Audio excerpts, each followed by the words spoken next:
Танков БТ-7 было построено несколько тысяч, но найти хорошо сохранившийся экземпляр оказалось на удивление сложно. Мы приехали в историко-культурный комплекс «Линия Сталина», недалеко от Минска, чтобы посмотреть на последний в мире БТ-7 в исправном состоянии. Конечно, чтобы поддерживать его в исправности, пришлось заменить некоторые детали, поэтому танк не сохранился в своем первозданном виде. Но об этом мы поговорим позже.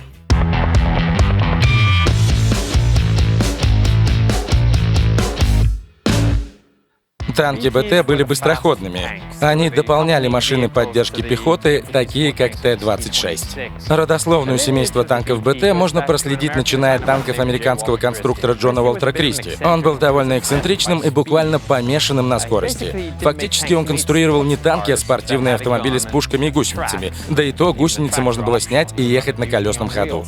Но если вы посмотрите на средние танки Т-3 или Т-4, которые Джон Кристи продал армии США, и сравните их с БТ-2, то увидите весь процесс эволюции целого семейства похожих машин от Т-4 до БТ-2, БТ-5, БТ-7.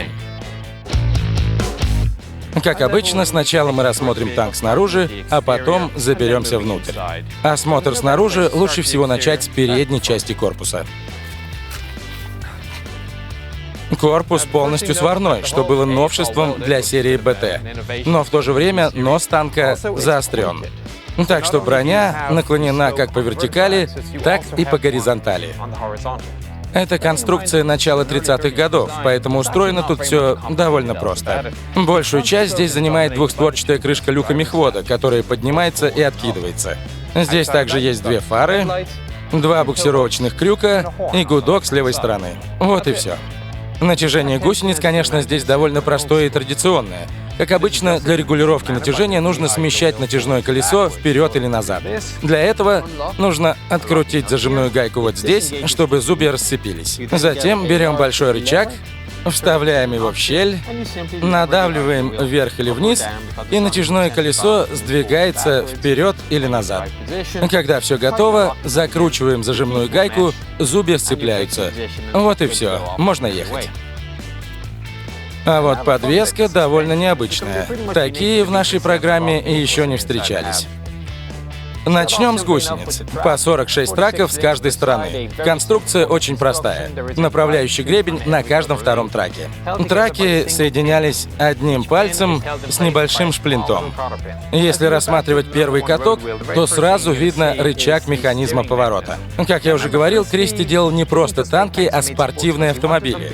Он хотел, чтобы они ехали быстро, а если использовать гусеницы было не обязательно, то можно было их снять примерно за полчаса. На колесах танк ехал намного быстрее и тише, и износ был намного меньше. Конечно, приходилось непосредственно рулить танком, а не просто переключать скорости. Подвеска второго и третьего катков устроена одинаково. Здесь центральная направляющая большой спиральной пружины. Если лечь под танк и посмотреть вверх, видно, что этот лист защищает систему подвески, которая состоит из штока и большой спиральной пружины вокруг него. Когда колесный рычаг двигается вверх и вниз, он сжимает или растягивает пружину, что дает катку больше пространства для движения. Этим подвеска Кристи и знаменита. Дополнительные топливные баки. В них хранились бензин или масло, обычно бензин. Здесь один из люков доступа к боковому топливному баку. Баки с каждой стороны вмещают по 150 литров топлива. Внешние и внутренние баки не соединены, поэтому, чтобы заполнить внутренний бак, нужно было открыть крышки обоих баков и перекачивать топливо вручную или переливать через сифон. Очистка воздуха и вентиляция. Воздухозаборники по бокам для охлаждения двигателя, а круглое устройство по центру — это воздушный фильтр для очистки воздуха. Это люк доступа к масляному баку. Домкрат, с другой стороны еще один, а также защитный кожух для направляющих штанг подвески. Передача активной мощности осуществляется в задней части корпуса. В отличие от большинства ведущих колес с выступающим зубцом, который сцепляется с гусеницей, ведущее колесо на БТ-7 цельнолитое, зубцов на нем нет. Вместо этого используется набор роликов, до 8 штук. Здесь установлено только 4. Эти ролики сцепляются с центральными направляющими гусениц, благодаря чему гусеницы крутятся. Что хорошо, при этом практически не создается никакого трения. Однако в конечном итоге есть некий предел мощности, который можно передать через эту металлическую деталь для разгона танка. Танки становились тяжелее, и использовать такую систему уже было невозможно. Особенно с одним направляющим гребнем на каждом втором траке. Еще одним недостатком конструкции гусениц является очень большой зазор между опорным катком и шарнирным узлом из-за широкого шага гусеницы. Иногда звенья гусеницы выгибались, что отрицательно сказывалось на катках и немного укорачивало гусеницу. В итоге приходилось убирать прогнутые звенья и ездить с более короткой гусеницей. Как уже говорилось, еще одной отличной штукой, или как минимум отличной, по мнению Кристи, была возможность снять гусеницы и ехать на колесах. При движении на колесном ходу ведущей становилась задняя пара катков. На ранних танках для этого использовалась цепь. Нужно было снять гусеницы и соединить цепью ведущие и опорные катки. На момент создания БТ-7 было решено использовать набор зубчатых передач, которые находились под постоянно закрытым защитным кожухом. Нужно было всего лишь вытащить втулку здесь и вставить в колесо зубчатую втулку. Механизм сцепляется с трансмиссией и готово. Теперь посмотрим на заднюю часть корпуса. Здесь расположен картер бортовой передачи. Если открутить этот болт, можно проверить уровень масла. Буксировочные крюки и бревно для самовытаскивания. Люди постоянно спрашивают, зачем советским танкам бревно?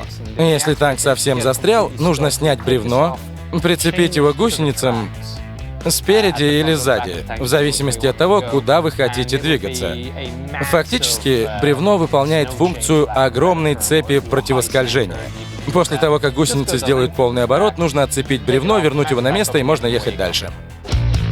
Башня такая же, как и у БТ-5. Такие башни устанавливались на ранней версии БТ-7, а позже их заменили. Радиоантенна. Судя по этой белой полоске, это был танк командира батальона. Сверху мы видим панорамный прицел, кожух вентилятора, а справа небольшой люк для сигнальных флажков, с помощью которых танкам без радиостанции передавались команды.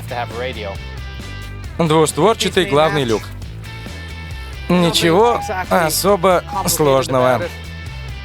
Нужно просто откинуть крышку, и перед вами откроется просторный вход в очень тесное пространство внутри. Также стоит отметить, что задняя часть башни открывается, чтобы можно было установить или демонтировать орудие. Сзади мы видим бронированный кожух вентиляционного отсека, который может быть либо открыт, либо закрыт. Главный топливный бак находится в самом конце. Он вмещает 400 литров топлива. Вместе с баками на 150 литров по бокам получается 700 литров топлива. Не забудьте посмотреть обзор среднего танка «Матильда», если еще этого не сделали. Или откройте плейлист и узнайте, в каких еще танках мы побывали.